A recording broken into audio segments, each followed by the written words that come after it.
होता है हमारा तारा डूबना, तारा डूबना, rising and setting of planets. आपने अक्सर सुना होगा कि भाई आजकल शादियां नहीं हो रही हैं, नहीं हो रही ना आजकल शादियां, उनकी छोड़ दो, क्या कहते हैं कि सिख कम्युनिटी या मुस्लिम, उन सबको छोड़ दो, है ना, हिंदुओं में शादियां नहीं हो रही हैं, नहीं हो रही ना, क्यों? क्योंकि तारा डूबा है। तारा किसको कहते हैं? शुक्र को। शुक्र इज द कारक फॉर द ब्लेसिंग्स। जो अगर शादी का जो मेन कारक है शुभ कामों का, हमारे जॉय का, सेरेमनीज का, जो हम मनाते हैं, कोई भी चीज घर ले रहे हैं, गृह प्रवेश, शुभ काम क्या है? शुक्र। हम शुक्र को देखते हैं ना, तो इसीलिए शादियां वादियां बंद हो जाती, सारे शुभ काम बंद हो जाते, कोई गृह प्रवेश के समय कोई भी शुभ काम नहीं हो रहा है।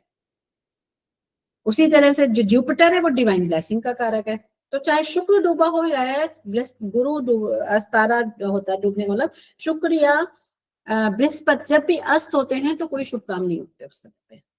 अब जैसे शुक्र है डूबा हुआ है ना, वैसे तो 6-7-8 तारीख के बाद डूब गया था, तो उसके बाद से शादियां बंद हुई ना 8 दिसंबर के बाद से।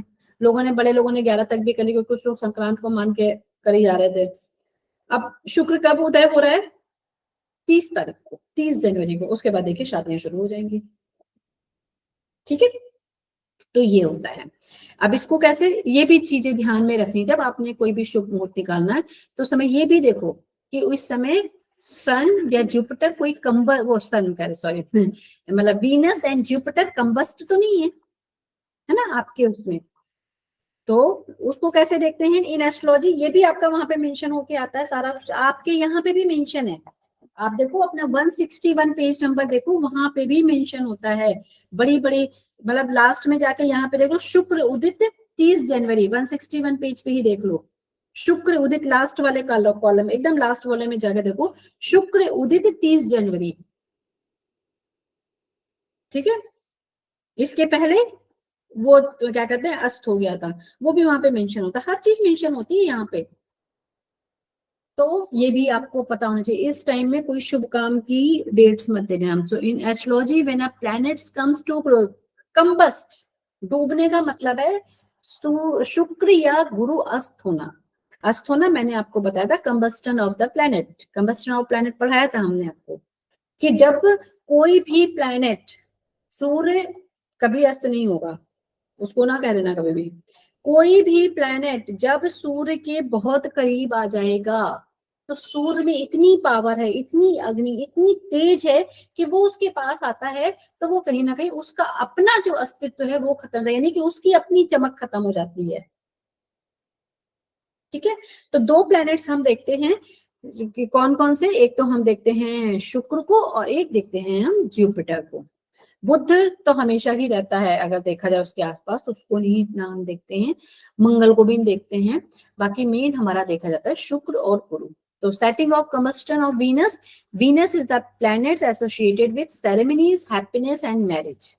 कोई भी किसी भी तरह के हमें त्योहार, त्योहार तो चलो एज पर द डेट्स होंगे, उनको छोड़ो, मतलब किसी भी तरह का कोई सेलिब्रेशन करना, गृह प्रवेश करना है, नई गाड़ी लेनी है, हमने बाहर का कुछ देना, हमने शादी का करना, हमने बच्चे से रिलेटेड कोई मुंडन है, ये वो कोई ऐसे सेरेमनीज करनी है, या कोई हमें अपना गेट टूगेदर अच्छे लेवल पे कुछ ऐसा करना है, शुभ काम करना है, तो वहां पे हम देखते हैं वीनस को। So when Venus is combust, its natural significations and qualities such as love and relationship we are weakened and or nullified।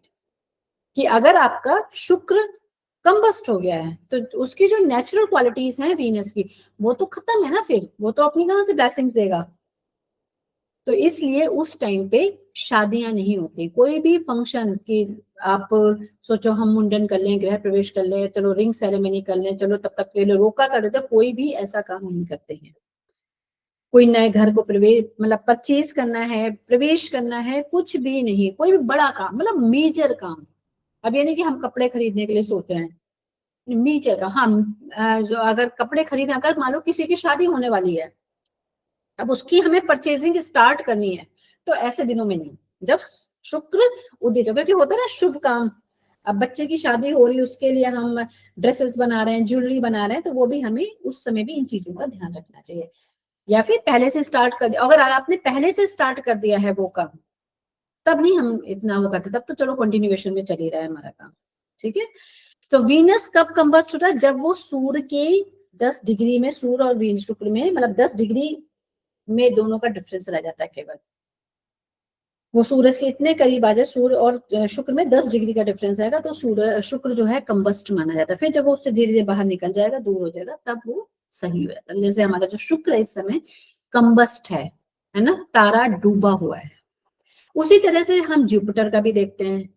तो जुपिटर जो है ब्लेसिंग्स, डिवाइन ब्लेसिंग्स, गुरु है ना, ब्लेसिंग्स का काम है उसका। So when it is too close to the sun, ये भी कहीं ना कहीं अपने इफेक्ट्स खत्म कर देगा। स्पिरिचुअलिटी है, एजुकेशन है, ग्रोथ, कुछ भी हमें देखना है ना, कोई हमें इन्वेस्टमेंट करने हैं, कोई प्रॉपर्टी का करना है, कोई ऐसे काम करने हैं, कोई बड़ा काम शुरू करना है, तो ये कब होता है? जैसे इसमें जब जुपिटर का होता है तो खासकर शादी ब्याह तो है ही है, रिलीजियस फंक्शन भी होते हैं साथ में।